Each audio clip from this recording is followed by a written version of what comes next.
Hi there, welcome to Relitigated, the show where five friends who are absolutely not lawyers attempt to retry a real Supreme Court case. I'm your host, Jarrett, and this is episode 12, Buck v. Bell.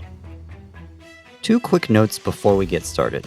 First, as always, we try our best to represent the facts and decisions in the case as accurately as possible, but we're not lawyers, and nothing in this episode should be taken as legal advice. Second, a warning that this episode discusses sterilization and eugenics. Listener discretion is advised. Also, given the sensitive subject matter, a reminder that the arguments we present are the historical arguments, not necessarily our own beliefs. We're merely role-playing. Okay, with that out of the way, let's start the show. Oh, that's why they pay me. The big bucks. It has to be. Watch out, boom coming for you. Yeah. You have my direct deposit somewhere, right? Oh, that's as good a place to start as any. Hi there. Welcome to the Relitigated podcast. I am your host, Jarrett. I'm joined by my co-host, Nikki. Hello, Nikki. Hi. We also have with us three friends who will be role-playing as our justices for this episode. First, we have Associate Justice Chris. Hello. Next, we have Associate Justice Serena. Hey. And lastly, we have our Chief Justice, Sarah. Hello. And might I add, I actually work for free. Are you sure? Yeah. If you're new to the show, here's how this works. Nikki and I have selected a real Supreme Court case, and our justices do not know what case we have selected. Nikki will introduce the case to us and walk us through the facts so we can all get familiar with the details. The justices are free to ask factual questions during this time, and we will answer as best as we can. Next, we'll move into oral arguments where Nikki will role-play as the petitioner, and I will role-play as the respondent. We each get 7 minutes to make our case, during which the justices can interrupt us and ask probing questions.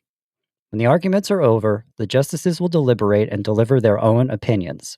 The final rulings do not need to be unanimous. Majority opinion wins. Even if two or more justices agree in principle, they can disagree as to why specifically. Once we've had our fun with our mock hearing, Nikki and I will reveal what the real Supreme Court actually decided and talk about how we feel about the actual results and why this case matters. Sound good to everybody? Sounds good. Sounds great. Yeah. As always. All right, awesome. Then I will turn it over to Nikki for the facts of the case. All right, everyone. Our case today is called Buck v. Bell. We're going to start at the Virginia State Colony for Epileptics and the Feeble-Minded, hereinafter called Virginia State Colony. A doctor, A.P., filed a petition under Virginia law to sterilize his 18-year-old patient, C.B. Before she was sent to the Virginia State Colony, C.B. lived with an adoptive family because her own mother had been institutionalized for allegedly being feeble-minded and promiscuous. C.B. herself completed up to the first 6 grades of school before being taken out of school. When she was 17, she became pregnant and was herself institutionalized for allegedly being feeble-minded and promiscuous, just like her mother. According to the Virginia law, superintendents of state institutions can prescribe sterilization of patients if they felt that doing so would be in the best interest of the health of the patient and if the patient suffered from ailments considered to be hereditary. Men would basically get a vasectomy. Women would get a salpingectomy, so basically surgical removal of the fallopian tube. Prior to conducting the operation, however, the superintendent was required to submit a petition and hold a hearing before their board of directors in order to obtain approval for the treatment. The patient and their guardian needed to be informed of the hearing at least 30 days prior so they can challenge the petition. AP successfully petitioned the board of directors of the Virginia State Colony to allow for the sterilization of CB, but seeing the case as a test of the constitutionality of the Virginia law, he convinced CB's guardian to appeal the decision prior to conducting the procedure. The case next went to the Amherst County Circuit Court. The man who drafted the Virginia law represented the Virginia State Colony, and a former member of the colony's board represented CB. the Circuit Court affirmed the finding of the Virginia State Colonies Board. The case was again appealed, this time to the Virginia Supreme Court of Appeals, with the same result. Finally, the case was appealed to the U.S. Supreme Court. So now the question for our esteemed justices: does the Virginia law allowing for the sterilization of institutionalized patients violate the patient's 14th Amendment due process rights? Any questions? No questions, just like shock and awe Discuss. at all of the facts in the case. Thank you. Yeah. I'm just suggesting that. Yeah, I have questions. Okay, just to get this right, AP submitted to get the patient CB sterilized, and then later convinced the guardian to appeal it. Yes. Correct. Do you know why? Because basically this is a test case. They wanted to make sure that the law would make it through the Supreme Court, and the way to do that is to bring the law in front of the Supreme Court. Got it. So like a guinea pig. Great. Love that. Somehow that made it worse. And then who institutionalized the mother of CB? Some other person, who worked there, a doctor, somebody. And then when CB was institutionalized, that was the adopted family who submitted that? I believe so, yes. Yep. Okay. What do they mean by feeble-minded? It seems very subjective. Well, it means whatever you can prove in court. Cute. Okay. Love that. Was that vague enough for you? Yeah. This is great. Any other factual questions? So there was this point where you mentioned that the patient and guardian needs to be informed 30 days prior to the hearing. So CB was informed and did get that 30-day notice? Yes. Yep. Okay, cool.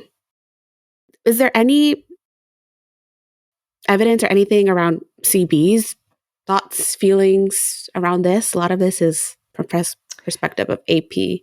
The presumption is that she is challenging it just because there's a legal representative essentially talking for her. Okay. And I think that the record shows that I don't think she was in favor of this move. I think she was, trying to challenge it. She got pregnant at 17. When is this case? Like, is she a legal adult at this time? 18 and actually still pregnant. Oh, awkward. Okay. Yeah, I'm not even going to ask that question. I just mortified. The logistics of all of that. Okay. I mean, they would, the expectation is that they would give it a little while and then do the sterilization. Okay. Yeah, that's, Yeah. Yeah. Okay. That's fine, I guess.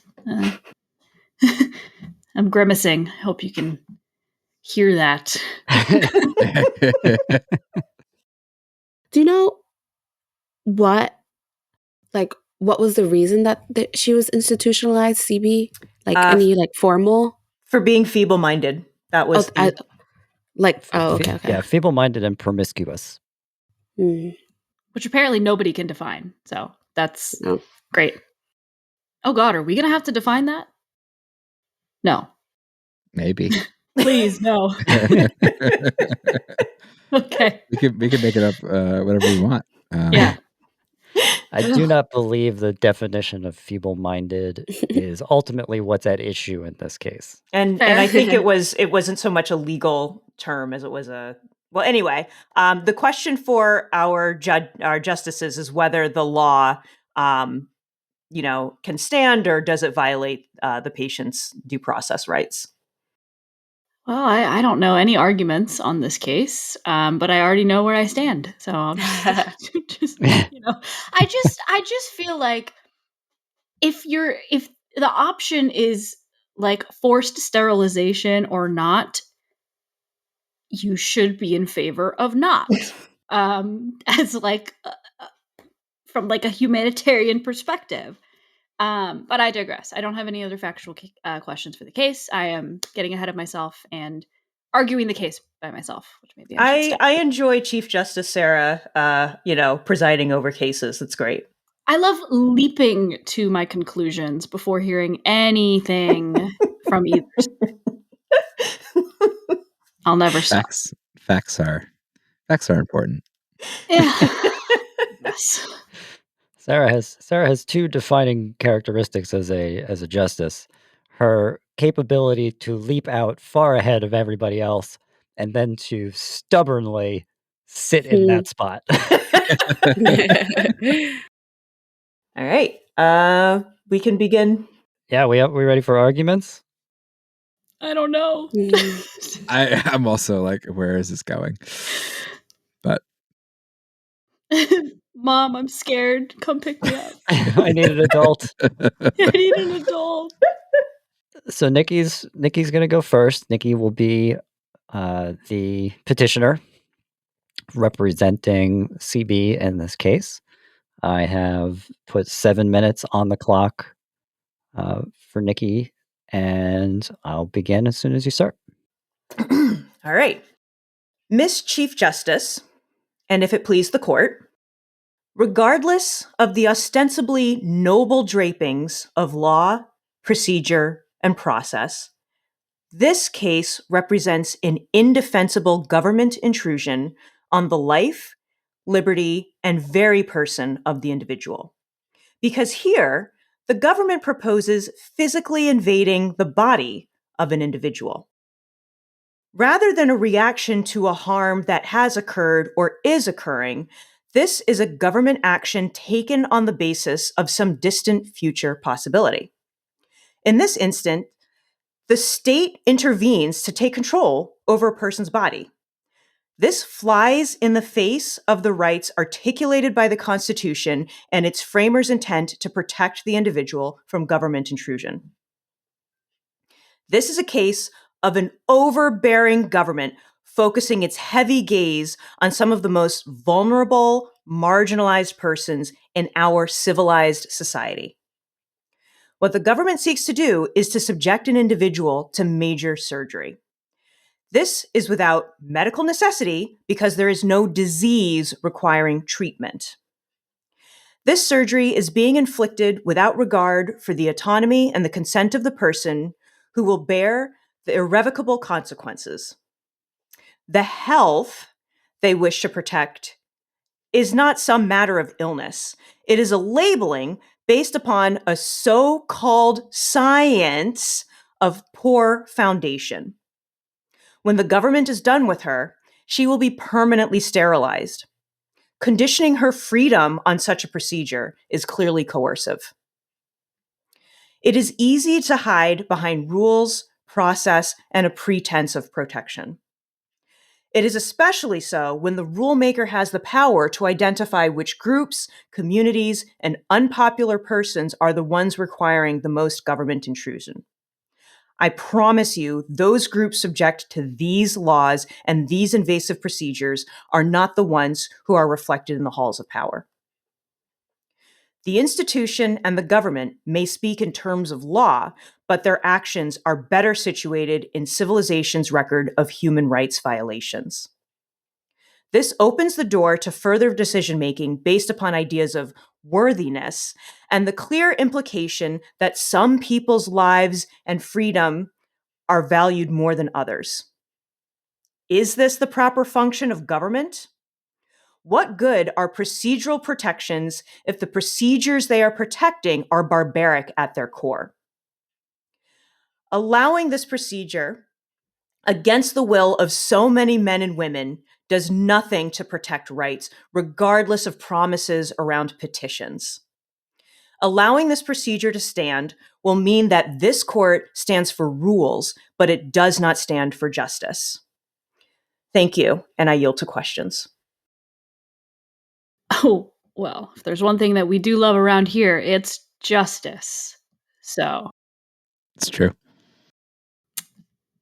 I mean, like, no super obvious questions really come to mind for me right now, as I typically am. I'm curious to hear what the state of Virginia has to say about all of this chaos and insanity, frankly. Not to be biased towards Nikki, as per usual. Just by But chance. yeah, Serena, Chris, anything to ask about here? I mean, I don't know. Yeah, I mean, it's pretty clear, but I guess, going on the thread of what grounds make it eligible for this sterilization, right?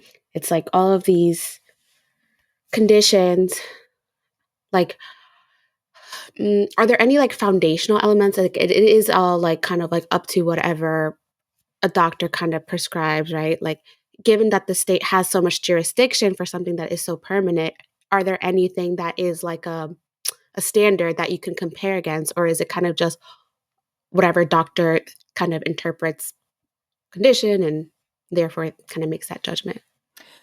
Well, I would argue as the petitioner that it is, a lot of determination made by a doctor based off of their opinion and what they think.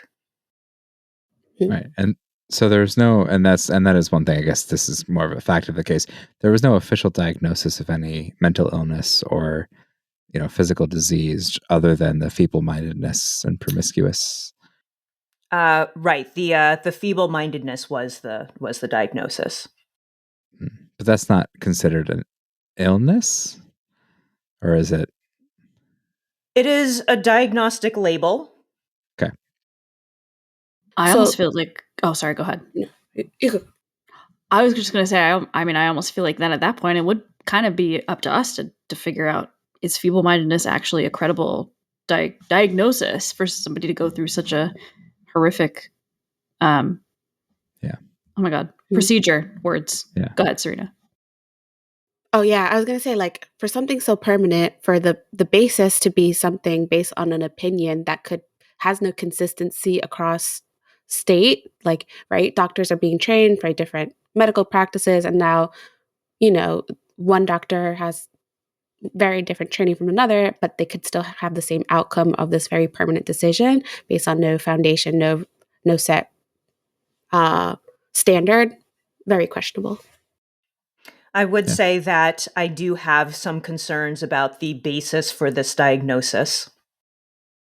Fair enough. Same. Mm-hmm. Yes. Questioning this Virginia law, which I think is the primary thing that we should be analyzing. So Right. We're on track, guys. We're I feel that questioning the right thing. Potentially, but we should hear both sides of the argument. So, I suppose. All right. We are at time. I'll let anyone has any lingering last questions they want to get in there. No. Probably for, the state of Virginia, but. All right. Oof. Let's hear it, Virginia. Yeah, oof is right. Virginia. Nikki, you let me know when the timer's ready. Yep, whenever you want to start. Okay. Miss Chief Justice, and may it please the court, the question before us today is whether Virginia's law, when followed to the letter, means that someone did or did not receive the benefits of due process. A quick reminder of what that means exactly. Due process means that the government just can't do something to you. They must follow a process that provides an opportunity to defend yourself from their charges, and if the outcome is not in your favor, to appeal that decision to a higher authority. When we look at the Virginia law, it affords individuals everything we would expect from a system that defends your due process rights. First, it starts with the filing of a petition, which leads to a hearing. The defendant and their guardian are notified of the hearing and invited to attend to challenge the petition. If the petition is approved, despite the objections of the defendant, they can appeal to the local court of appeals, which is exactly what happened in this case. If the petition is allowed by that appeals court, the defendant can appeal again, as also happened in this case. This case has received so much due process, in fact, that here we are at the Supreme Court, having ourselves just a little more process. The point is that any system that affords someone so many opportunities to make their case is providing an awful lot of due process, not taking it away. Remember, too, that the people that the Virginia law covers are individuals who are institutionalized. This means that they are a group that has already had some of their freedoms taken away by the same kind of process. And that process is not under review or scrutiny today. I agree with opposing counsel that the people committed at Virginia state hospitals are a vulnerable people for whom living beyond the walls of the hospital is difficult, in part because they are targets. This law seeks to provide a medical procedure that would decrease the risk to patients and thus make it more likely that they could live a more secure life outside of the hospital. If this is the case, we are providing a remedy to institutionalization. Ask any parent. The burdens of parenthood are immense. It is a struggle of time management and finance. As co-counsel said, as opposing counsel said, this is a vulnerable population of individuals. Through this process, we may be able to return to them some of the freedoms that we have already taken away by committing them to the hospital in the first place. It's important to note, too, that this is hardly the first law that allows the government to exercise some authority over the medical care of a citizen for the protection of individuals and the public. As an example, children must be vaccinated in order to attend public schools because the state has a duty to protect the safety and health of its citizens. For all of these reasons, it is the contention of the state of Virginia that the law does not violate the due process rights of any of its citizens, but rather puts in place a well-documented process that provides due process where none previously existed. Thank you, and I yield to questions. I don't. Yeah, I just comparing vaccinating kids to permanently removing female sexual reproductive organs seems a little bit out there. The government's involvement in both. One is for more public health reasons. This one seems to be more in terms of intrusiveness of someone's life, where a vaccine, you get the vaccine, you're protected from an illness. You're also not just protecting yourself, but you're protecting your other people around you.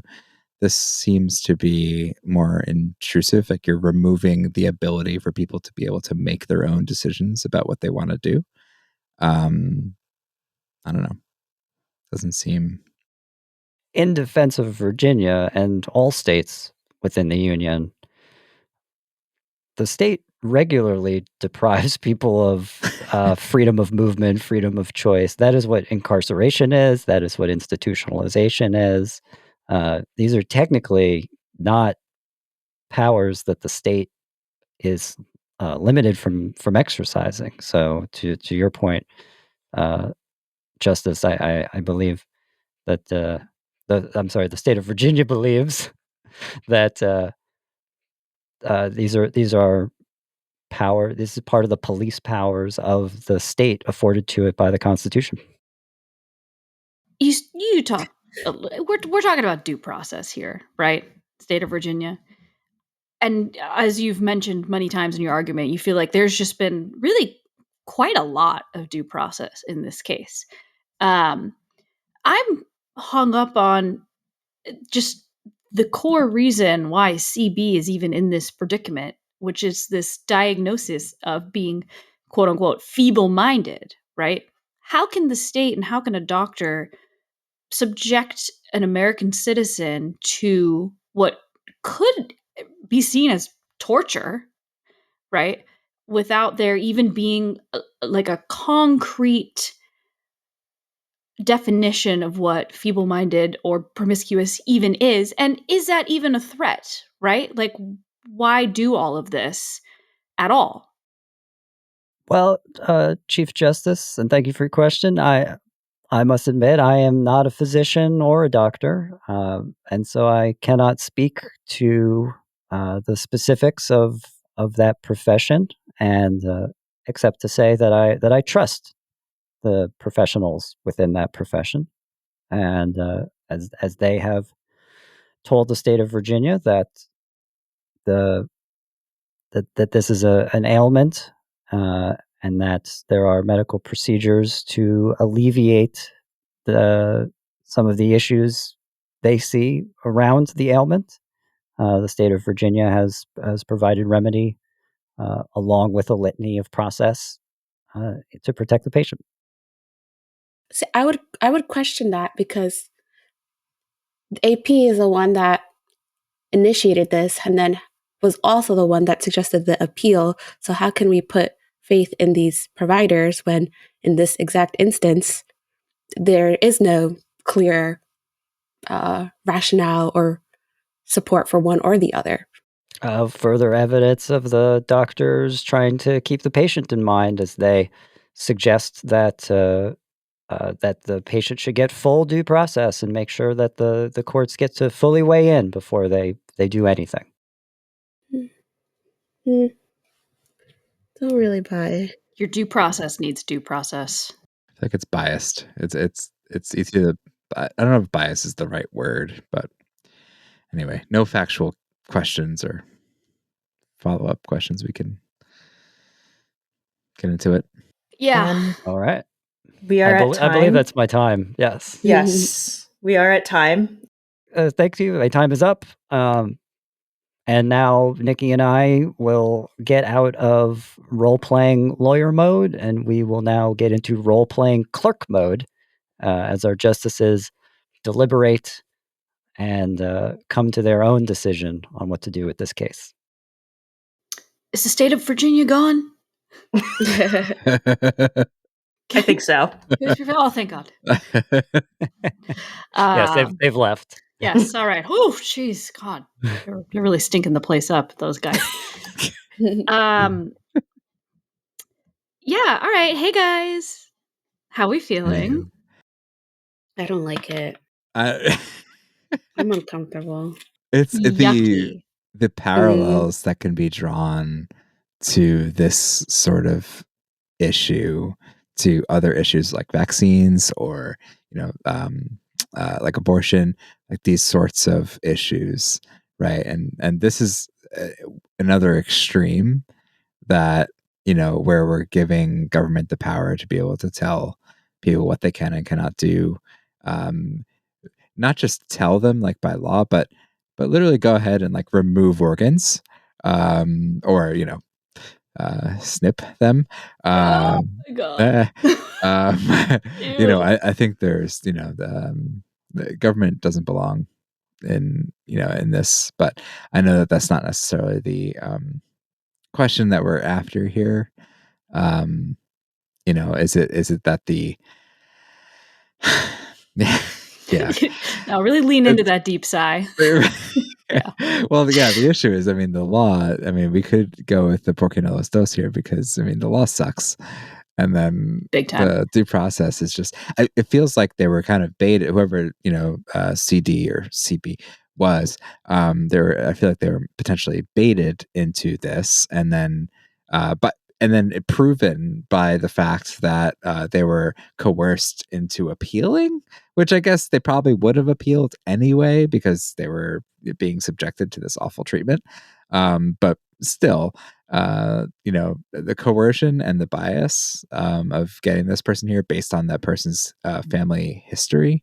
I think that's, there's too much, like, too much, I don't know what the word is. Anyway, I don't know. Enough autonomy. Like CB right. is that's my big thing. It's like due process. I don't feel like CB's had a say in this entire situation. Right. Like, she has been tossed around by the doctors and the government and her adopted family and so forth. Like, it's crazy town. And you can't just say because somebody is quote unquote feeble-minded, whatever the heck that even means during the time of this case. Barely a legal adult. Like, oh my God, yeah, she's literally like 18 years old. Yeah. Hello? I don't know. It feels yucky. I'm feeling gross. I'm feeling like I need to take a shower. It feels like exploitation of someone very vulnerable. It Right. does. Right. Exploitation's a great word for it. Yeah. The coercion is what's getting me in terms of the worst part of the whole due process question, right? It feels like, this person was coerced. And there was bias because of her mother. And Yeah. so that's where I'm standing right now is, I don't think it was truly a fair judgment call. And the whole guinea pig testing the appeals process to see if it's constitutional or not is terrible. I feel like that makes it 100 times worse. Like, yeah. Why do we even have laws? Yeah. Nothing is real. Yeah, the hereditary thing definitely stuck out to me too, because like it says, in order to be up for sterilization, there should be some sort of hereditary condition. That's so vague. Like, I have acne. My mom and dad had acne.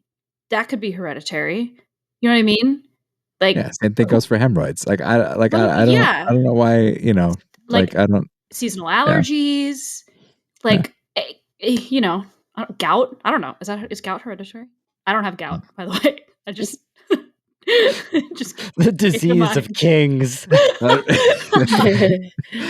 If you ask me, Chris, tell me what gout is right now without googling it, I would not be able to answer that question. Come on, guys! It's a buildup of uric acid No, thanks. in the foot. No thanks. In the toes, right? Yeah. Yeah. Anyway. Yum. Okay. Yep. Yeah, I mean, guys, I think I imagine we are all probably as a unit of a court leaning in the same direction on this. I just want to make sure that we this time really nail it in terms of like if we look at this even outside of all of the insane moral implications that are happening, if we're just looking at the due process as Virginia so kindly argued, like what legs are we standing on here, Yeah, and I kind of I agree. Like I was thinking the same thing. Like the due process is one aspect, but it's the initialization or that first piece, this first trigger that I feel like is the main component because it's like the state could do anything crazy, and sure, I could still have due process, but is that like still okay just because the due process is there? I think the core question is, can the state even bring this up in the first place? Which is, can they sterilize another human because they think it's in the protection of their own good? I don't know. Maybe it would be in the protection of everybody else's own good if we put all of the lawmakers of Virginia at this period of time up for sterilization. Yeah, yeah. And I think like another piece that stood out from the Virginia argument was like, oh, we're doing this so that the patient could have ultimately a better life. But in this instance, like thinking of like who's really infected, it's people who are institutionalized, people who are vulnerable. So it's like the state kind of making it easier for themselves as opposed to actually really being considerate of like who is being impacted by these decisions. Yeah. Oh my God. What if CB's like greatest like life goal was to be a mother and to like raise a kid? Oh my God. Like life, liberty, and the pursuit of happiness. If you want to do that, you do that. And the government can't just take out your reproductive organs because they deem you, or the doctors deem you as a little bit too feeble-minded. I cannot get over that. That's crazy. Yeah. Yeah, and the law, the way that it reads, I mean, like I said, porca nostos, the law sucks. It's very like I see that potentially there is a situation where someone needs to be institutionalized, but not physically physically changed. Like I understand that there are potentially like people out there who are mentally ill, who need to be institutionalized and given treatment. But even in that, this is the actual removal of the sexual organs is ridiculous. I we're not animals, right? I'm not. This isn't a cat or a dog. Well, You know. at least us who do not live in Virginia are not animals. I guess so. So. I don't know if there's any other laws like this around the U.S., but I'm a terrible judge. Also, not a lawyer. Too scared to dive in. Yeah, we're not lawyers. We don't know. Yeah, we're not. But we do have morals, I think. Potentially. I don't, Yeah. At least for this, yeah. Yeah. if it was not clear that any of us have morals, this is the case to bring to the table. This is like the litmus test, you know? If you are siding with Virginia in this case, you're an asshole. You should actually be institutionalized. You need to go somewhere. Like, you're a bad person and you should be in jail. The government has no business telling you or telling you what surgeries that should be performed on your body. That's just the government. It's not the government's job. Yeah. Yeah. Live your life, CB. That's crazy. Oh, guys, I don't know. I mean, I feel like this is, at this point, I feel like we're on pretty rock solid ground here in terms of which way we're leaning.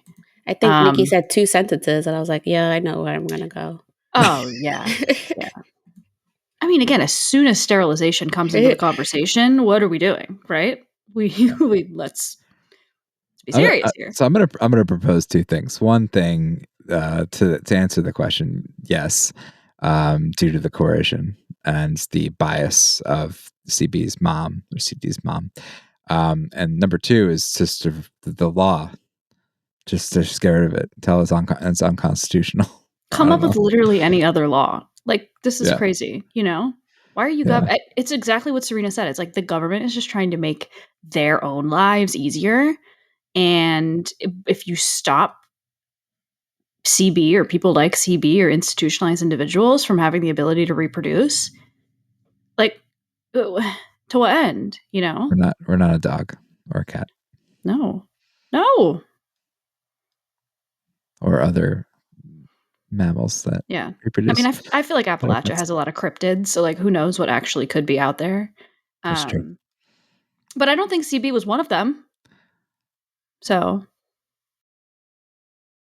you know what, guys? I have a proposal. Let's force everybody to move out of Virginia and make it like a giant public park, the whole state. Okay? I mean, it's a beautiful state. I'm not against that. I'm sure it Crazy is. laws, though. Yeah, right? Like, people don't need to be living there and acting this craziness. It's true. So the other part of the 4th Amendment clause is like, last part is, nor deny any person within its jurisdiction equal protection of the laws. Is there a way, like, you know, from the beginning, I think, I keep coming back to it, was CB given fair protection of the law from the start? I don't think so. The bias. No, I agree. The coercion. Yeah. She literally is not given a single say. That's why I had the question earlier for Nikki about her age, because I was like, I mean, okay, she was 17 when she got pregnant. Like, if she's 18 years old when all of this is going on, like, and still pregnant, institutionalized or not, like, you are an adult and you have some sort of autonomy. Like, I mean, if you're 18, are you even still technically legally under the guardianship or jurisdiction of parents anyway? I don't know. I feel like even 17, like, you can make that argument. Like, older teens are tried as, not that she's being like tried, but like she's tried as adults all the time, right? Why are we not considering her as her own person? That's crazy. I mean, they labeled her as feeble-minded and wrote her off, the same as her mother. And due to the fact that I guess her education isn't higher than 6th grade, or was that her mother? No, it was her. Yeah, it said it was her. Yeah, she completed up to 6th grade, and then her family pulled her out of school. Right. You know. So she was predestined, right? And then that's the problem. She was predestined to be in the same footsteps as her mother, and labeled and then coerced into this, and then given bias due to her mother, her hereditary situation. So Yeah, that's- like I feel like the ability for even an institution to petition to have a patient sterilized, is that equal protection of the law? I wouldn't say so. Yeah, I completely agree. Because, again, like if she wasn't given this title of being feeble-minded and promiscuous, then she would have, you would think, equal protection under the law. But I don't know. Virginia seems to operate like, a crazy town. So who knows? Maybe not. Yeah, I do think for all the due process that has been done in this case and is continuing to be done right now, I completely agree with the two of you that, like, from the jump, there was bias in the whole situation. And I think because of that, really, I don't know, throw it out. Throw everything away. The law, the state, these doctors. just revoke the charter. It's like a fraternity. Actually, Virginia, we are gonna let you leave the union. Yeah. right. You guys are good to go. Out. See ya. Yeah. You can Hate do to what you see want you with those go. laws. Love to watch you leave. And now we have a new national park. Great. Sounds to me like we've got decisions. We had decisions a while ago. Decisions were made the first 5 minutes, I think. Yeah. Somewhere about the second paragraphs of the facts of the case. Yeah. Yeah, I'd say so. Pretty much. Maybe even the first sentence. I don't know. Yeah. All right. Court. Order in my court. Ordered. Thank you, Serena. I appreciate the feedback there. Shall we deliver our verdicts? Serena, would you like to go first? Any sort of closing arguments? Oh, I didn't realize. Oh, just speech. To the court. Oh wait, that's me. Damn, she did. It was really nice to have Virginia in the flag while it lasted, but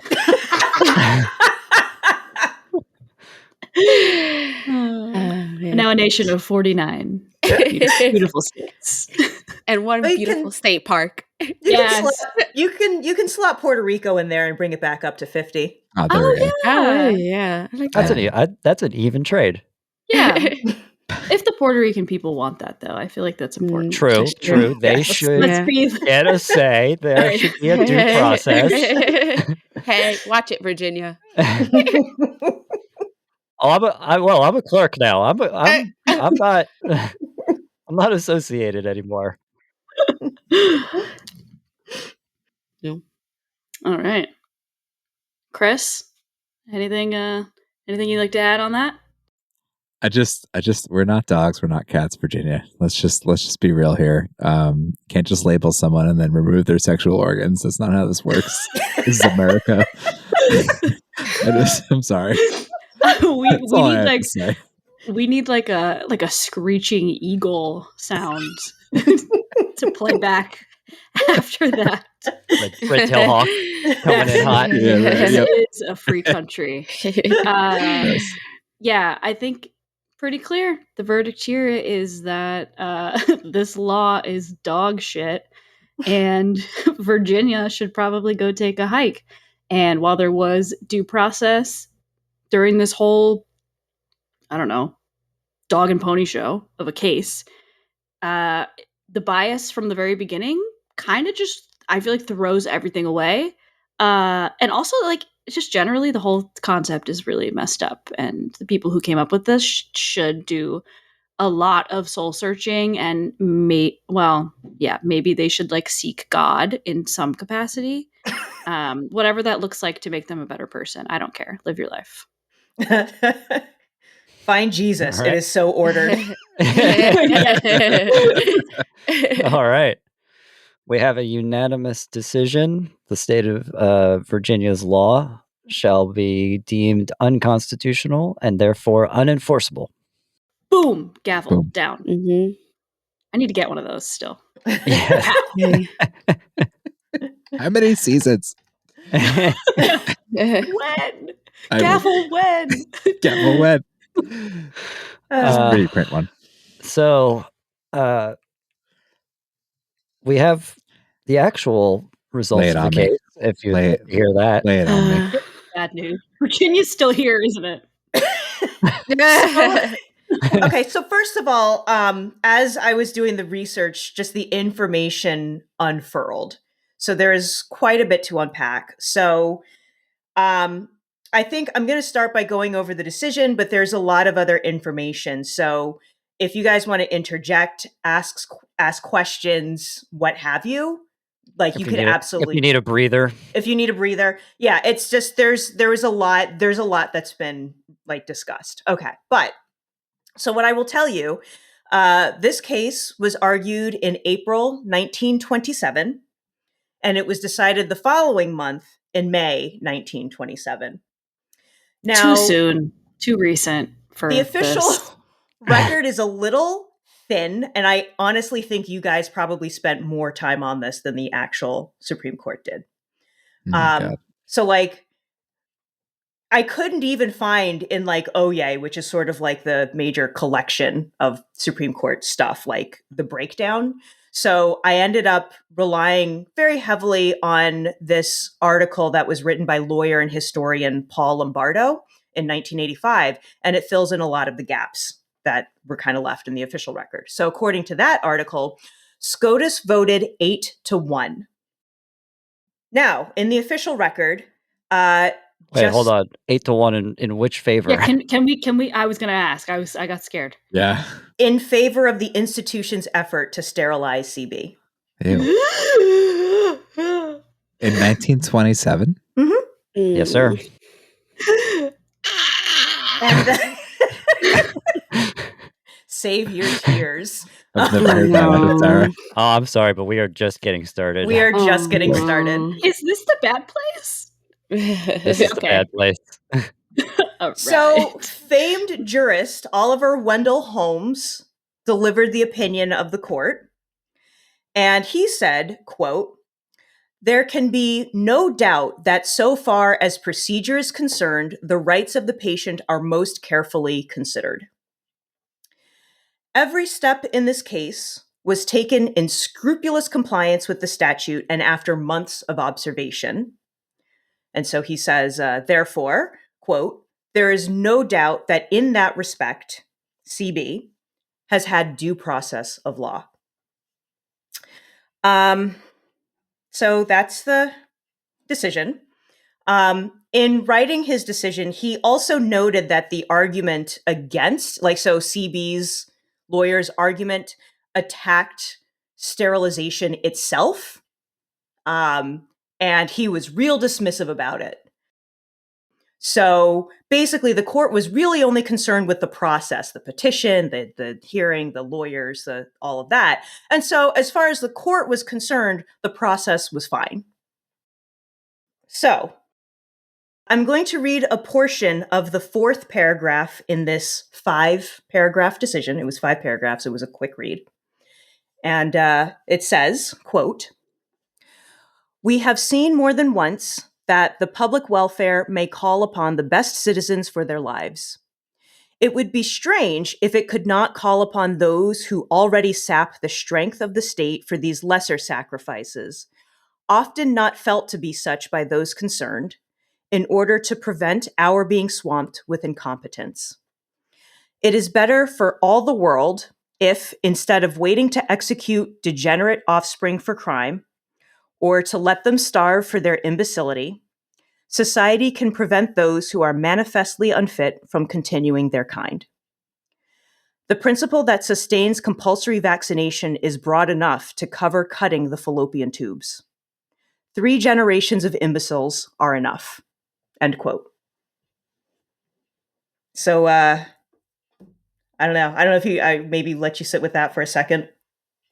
That was terrible. Like the Gestapo. Like these guys are like the SS division, right? Like a bunch of Nazis. I mean, just a bunch of Nazis. Big Nazi energy. Kind of Well, not 1927. exactly. I can tell you with factual accuracy that they weren't Nazis, because what happened was years later, Hitler was like, "Hey, you know, in the U.S. they have these laws. We should also do that." That's American exceptionalism. Yeah. So they say. Proto-Nazis, if you will. Yes. Ah, yes. The blueprint, as they would say. This is disgusting. Yeah. Was this in response to the progressive movement that was started around the same, like earlier in the decade? Didn't not It's like as an such. extremist response, right? Like it feels the opposite of, I don't know. So it was 8-1. So Justice Butler dissented. Let's go. Without any written reason or detail. It just said Justice Not Butler needed. dissents, and then that was it. And Lombardo wrote that it's been thought that his dissension, it was because of his Roman Catholic beliefs. So the church was kind of in here being like, y'all, this is fucked up. Wow. Church dub. Right? Yeah. In this sort of scenario. Yeah. It's like, oh. Yeah. Thank you. Yeah. What did I say earlier? Seek God, Virginia. It's true. So and I found a whole bunch of other information to kind of really put things in context. So I don't know, Jared, I don't know if there's anything you wanted to add or mention. I will say, when I was writing the arguments on behalf of Virginia to role play as the one defending that ideology, that there were perhaps a disservice to the listener. There were things that I left out of their argument that because I just couldn't say it. Couldn't bring myself to do it. It wouldn't have changed anything, I don't think. But what I need you to basically what I want you to understand is that if you hated my argument did not go as hard as the actual arguments went. There were some things that I had left out, especially around this idea of like, we find these people unworthy and we want to remove them from the gene pool. that's what they were going for. Yeah. And eugenics is never the answer, I fear. Yeah, when somebody's like, let's consider eugenics. No. And so that was that. So I just want to be clear, that was not in my argument, but it was absolutely the undertones, if not the overt argument of the state of Virginia. And I mean, to be fair, Oliver Wendell Holmes's opinion in the matter just went there. It was nasty. It bought land, it built a house, and it wasn't sterilized, so it raised a family there. Yeah, it was like reading the original opinion. I was like, all right, I don't agree with this, but like procedural, do like that's the petition, whatever. I guess I sort of follow. And then he came in with that paragraph, and I was just like, what the fuck? Like getting real personal up in here, buddy. Yeah, it's like the tone on you, bro. Yeah. Yikes. So I will say that so there's been scholars and stuff who wrote about this opinion. So Robert and Mary Pierce Bergdorf, in their article in 1977, described this ruling as, quote, an embarrassing example of bad law. Stephen Siegel in 2005 described this opinion as Justice Holmes's, quote, most despised opinion and one of the most reviled decisions in the entire Supreme Court canon. That's putting it nicely. However, Holmes was delighted by his own opinion. He was like, I said what I said. Because Siegel found like a letter that Holmes wrote that like making this opinion gave him pleasure. So I don't like the idea of him writing these 5 paragraphs and then like looking at the paper and just being like, nailed it. That's kind of, that was, he did a mic drop. He did a mic drop. Yeah. And that phrase, 3 imbeciles are enough. Like it actually, it's like such a well-known like phrase, from this case. Like that's how much people hated it. So, do you have any questions? So, I mean, I've like just so much information that it's kind of overwhelming. How soon after was this over? Like another case that could overturn this, right? Oh, you sweet summer child. No, nothing. Oh no. Well, It's still in place today. So, do we need to manufacture another guinea pig case? Like Yeah, in real life for this? So in 1972, the Supreme It's a Court long time. there's more. Described an individual right to privacy and declared that procreation is a fundamental constitutional right. And this was in Skinner versus Oklahoma. That case involved sterilizing habitual criminals, and that was tossed because it was like people convicted of larceny were sterilized, but not people convicted of embezzling. And the court's like, that's kind of nonsense, unconstitutional. However, and so it's been considered to have implicitly overturned Buck v. Bell, but it's not been like officially like overruled. Scary. My understanding is the Virginia law has been amended but never repealed. No, I think it was repealed. Oh, was it? Thank God. Yeah, I hope that's true. The Virginia law was. However, there have been other cases involving involuntary sterilization. So one case made it up to the U.S. Court of Appeals, 8th Circuit, and was decided in 2001. That's so soon. That's so recent. In 2012, North Carolina formally apologized. They apologized. And they offered compensation to surviving victims of its sterilization programs. They were like, hey, 40 years ago, we did some shit. So those of you who are still alive. My bad. Do it in 2012. So that was according to the Equal Justice Initiative. In 2017, a judge in Tennessee offered jail inmates 30 days credit in jail time if they undergo sterilization or contraception provided by the Tennessee Department of Health. We got to get Tennessee out of here as well. EJI tracks this stuff, so they have information.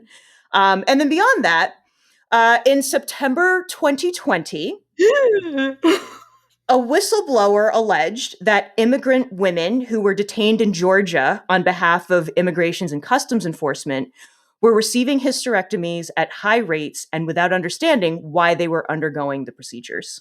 Oh my God. Jeez. I'm becoming radicalized in this moment. Imagine how I felt after, You've been sitting on this research for however long. And there's still so much more. Anybody who listens to is a regular listener of the podcast knows by now that Nikki does most of the upfront work in the research side. I do a little bit, but she far eclipses me because I do the mixing on the other side. And I think I kind of ran into her hours into her research on this one, and she had not moved. So she was just down rabbit holes and just like she was just like, I have to tell you some things. I was like, oh God, what? Yeah. I literally hadn't moved. Like it had been like at least a couple of hours and I was sitting in the same position and hadn't moved. So like I was very like sore and stiff and like enraged. And Jarrett had to hear all about it. So now you do too. Thank We're you. just sharing the wealth. Yeah. There was more information available about, what was going on at the time and also CB, if you care to hear it. I mean, so that was just it, right? So then CB she was just forcibly sterilized after she had her child and then probably institutionalized forever after that anyways? So, okay, so this feeble-minded thing, it's a reference to like low intelligence. But for the record, there were no indications of issues with her intelligence. So usually if you're saying that somebody has like an intellectual disability, you might like look at school records because this is something that would emerge during the childhood, like developmental period. But they didn't really find anything. Her mother did have a mild intellectual disability, but CB herself, not so much. Claims of her being antisocial stemmed from her writing notes to boys in school. Oh my God. But otherwise, I think she like sang in her like church choir and like all of that. But anyway, she was chosen because she was poor. She was born of a mother who had been committed, and she was an unwed mother. And about that last point, she got pregnant. So she was taken out of school when she was in the 6th grade or whatever by her foster family. And the reason why was because they wanted her to do work around the house. Oh, good. So, Child slavery, cool. Yeah. so nice. in any case, she got pregnant because she had been raped by the nephew of her foster parents. Cool. And her cool. foster parents wanted her committed out of embarrassment about her pregnancy. Awesome. And so and Holmes called her and her mother imbeciles, and at this point, like the child had been born, so that's why he said 3 generation of imbeciles. So just for some clarity, at the time, the terms imbecile, moron, and idiot were medical phrasings indicating degrees of intellectual disability. However, neither CB nor her mother were actually classified as imbeciles, including by the people who were advocating for sterilization. So this is like a fake case. Like this is like, dang. and I hope CB is haunting all of these people in the afterlife. Like just absolutely. and not to worry, during her adulthood, there was like no indication of like intellectual deficits.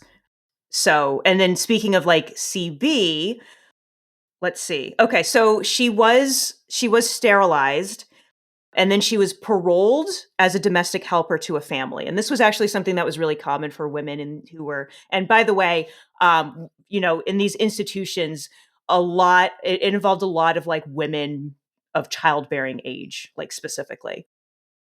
And it was very common for women to be kind of sent out to local families to be household help. And there were complaints by, hospital administration that so many of these women who were sent out like came back pregnant. That was an issue. Anyway, so she ended up getting paroled as a domestic helper to a family, but she had to go back to the hospital for like annual physical exams. And if there were any behavioral problems, then she would be immediately returned to the facility. So it was like a parole. Also, her sister was brought to the institution while this litigation was pending. And then a month after CB's sterilization, there was a petition for the sterilization of her sister. CB, might as well, right? Like you just just everybody. Just keep going. Honestly, like as many family members as you can. The nephew, maybe. And CB's daughter, she gave birth. It was a girl, and the daughter was taken in by CB's foster family. CB's daughter did not show any evidence of any hereditary issues or intellectual deficits, or feeble-mindedness, of course, as a baby. Right. There were allegations made. Don't worry. There were allegations made by a nurse who took care of the infant. Yeah. Did you think that we were beyond the part where people were terrible? We are not. Yeah. Nikki, you obviously have done so much more research, but also like immigration at the time, right? Was there like stuff about immigration going on? So this was part of the social climate that had the Immigration Act of 1924. And then in one interview with NPR, I think it was Adam Cohen who gave an interview to NPR, and this was in 2016, and this is about the book that he had written about Buck versus Bell. And he described how this was the social climate. It undergirded immigration, law, and policy. And in the following years, a man called Otto Frank wrote several times asking, probably begging, for permission for he and his family to come to the US to escape the Nazis, and they were denied. So the whole family, including probably the most famous of them, Anne Frank, died in a concentration camp. And Adam Cohen said, technically, sure, the Nazis killed them, but US Congress helped. So cool. So great. Yeah. Also, the CB's daughter, she didn't show any evidence of hereditary or intellectual deficits, but didn't have much opportunity because when she was 8 years old, she died of an illness that Bergdorf identified as measles. Yeah.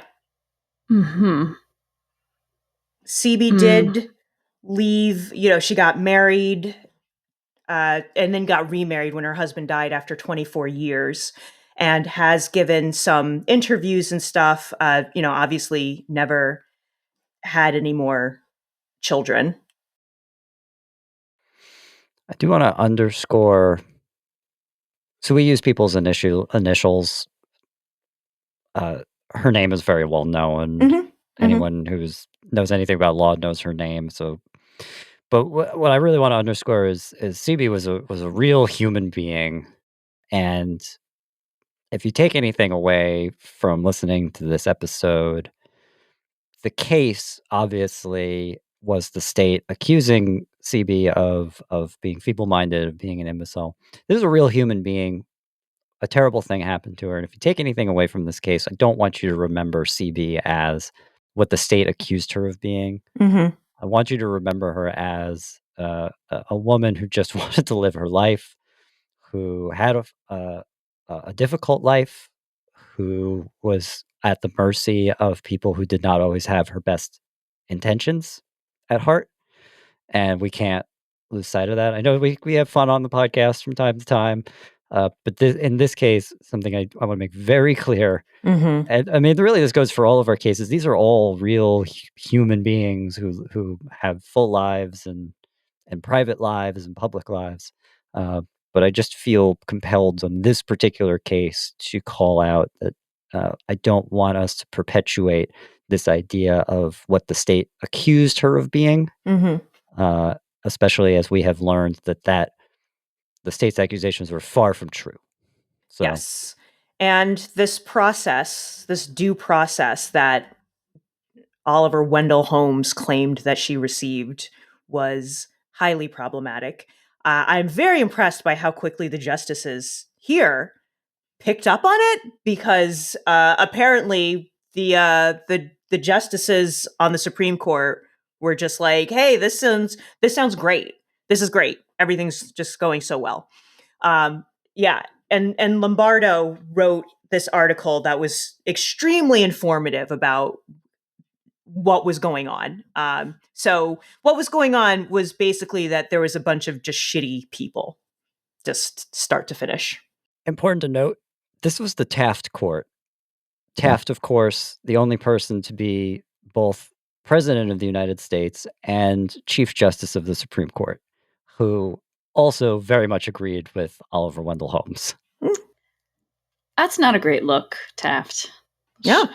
Yeah, that's not great. Is Virginia the only state that had this law? No, yeah, asking the right question. Yeah, this was probably what I like was saying. I need like a doghouse list of all the states that do not go. A bunch of them. Go. It was a bunch of them. Adam Cohen indicated that as many as 70,000 people, Americans, were involuntarily sterilized in the 20th century. And people were not necessarily told about the operation. So they'd be told, "Oh, you're getting an appendectomy, your appendix," and then would a fun surprise get sterilized. Something I've learned in my research was that AP, the doctor, by the way, who didn't live to see the end of this case. He died halfway through, and that's why it's not Buck v. whatever AP's last name was. It was Buck v. Bell, because Bell was the person who took over for AP after he died. Mm-hmm. Wow. But apparently, so AP had been sterilizing people for a while. Involuntarily, and there were previous lawsuits, and so part of the idea of the law was to like help out these doctors who were like, oh, I'm gonna, was it pelvic disorder? I can't remember the first word in that, but there was like a disorder that they would treat, and they'd be like, oh, we'll do surgery, and then there was just a thinly veiled opportunity to do a sterilization, and then he started getting sued, rightly. And he was just like, I need the protection of the law. So when you ask, why did he convince them to take the case to the appeals court, is because he wanted to make sure the law was solid, so he'd stop getting sued for doing stuff people didn't want him to do. Just a monster. There's so many bad things to say. Yeah. And CB's appointed guardian actually had this very cushy side hustle representing pretty much all of the individuals at the colony. Her lawyer, as I believe we mentioned before, was a former member of the board of directors and was a longtime friend of the lawyer representing the hospital. And Adam Cohen flat out described her trial, as a sham. CB's defense has been very broadly criticized as ineffective in sort of the scholarship looking at this. Lombardo basically said the lawyer deliberately did not defend her. He was not nearly as charitable. Yeah. Like 8-1? Huh? There were, so people after the fact were just like, hey, this was an argument you could have made and you didn't, and this was a cross-examination that you didn't do, and there was this. And then apparently the guy was like bragging that she was going to lose, which apparently was also a violation of attorney-client privilege. I don't know. I'm not a lawyer. It just, everybody, all the law scholars are just like, hey, this guy's kind of a problem. That's a bad look, for so many people. Wow. And clearly it's really not any better. I mean, you referenced a 2020 terrible factoid. Hate that for us. Not great. Yeah. Really, really not great. We should get active and rise up. I don't know. Can I say that? Anyways. I still think Virginia should turn into a national park. Thank you. And the funny thing is, when this ruling came out, people were pissed off about it. There was a public outcry because actually eugenics was a thing, but it really wasn't. It wasn't as popular as you might think. Sterilization was really controversial, and before this case, there had been eugenic sterilization laws that but when they came up for review by the courts were like, no, unconstitutional, and they had so many reasons for finding them unconstitutional: cruel and unusual punishment, violations of due process, deprivation of equal reasons. So that's why in Virginia they were like, man, we gotta write this law, we gotta get it perfect, and we gotta that was kind of what's going on. And when the case did come out, it was so unpopular. There was so much public outcry that CB's lawyer actually petitioned the court for a rehearing. Like, hey, can we try that again? And the Supreme Court was like, nah. And Holmes was like, I said what I said. So that was it. And she was sterilized and so on. So, well, at least it's a little bit maybe comforting / positive to know that the general public was like, hey, what is going on? You know? Yeah, that's really, it's all bad. Everything's getting worse. Okay. So it really kind of, the impression I got after doing some reading was that it was just a small group of dipshits, and they palled around and had a lot of power, because one was like a state senator, you get some very powerful people who are just in there in the politics, and then they just use the system to kind of do what it is that they want. So, if you just have some rich asshole who's just like friends with somebody in a very high place, they can just kind of do what they want. I have just some takeaways for me. So sort of my so what, why do we bring this case? Couple of things. First, this is the first case that we've done that has made me physically ill. Nikki can attest that when we were talking through the arguments for this, I was literally pacing because I was so annoyed and upset by all of this. And I definitely have had reactions to other cases that we've done. DeShaney v. Winnebago, which was our pilot episode, definitely did not make me feel good, but it was nothing like this case. And I think the thought that haunts me the most after this case is the reminder that the system itself is a mostly neutral entity on its own. Kind of. I mean, there's a lot of racism and things built into the system, but the system is staffed by people who are not restrained by the system from exercising their worst intentions. Make no mistake about it. Justices like Taft and Holmes felt like they were doing the right thing, which was the thing they believed in. So while I feel like they were acting on their worst intentions, they felt like they were acting with the best of intentions. But either way, the system is not designed to throw up roadblocks unless there are other people in the system to oppose you. So the idea of like, hey, get involved, know what's going on in your local courts and what's going on in your state legislatures and how you can get involved, very important because that's how you set up roadblocks, because the system doesn't just sort out bad actors. People who get into positions of authority can root out bad actors. In this case, I am horrified by how few people were involved who opposed any of this. But cases like this are why we created the podcast. I know that we have fun, we joke around, and we laugh a lot, but we're trying to present information, and it is really important information about how an entire section of our government actually operates. This case is just straight up eugenics in the United States about 5 years before the rise of the Nazi Party in Germany. This is scary stuff. And we don't get to not know about this ourselves. This is not an ignorance is bliss situation. It's an all hands on deck situation. We have a responsibility to grapple with the reality that in this case, the pen was much mightier than the sword, that with a stroke of a pen, our government enabled great violence to be perpetrated on its most vulnerable citizens. Some 70,000 people would be impacted by this because of who occupied each link in the chain of this process. Also, I really don't know how to feel about the way due process in cases gets used as like a cudgel, especially in this case. The police say the magic words, the judge files the right paperwork. It's all very official.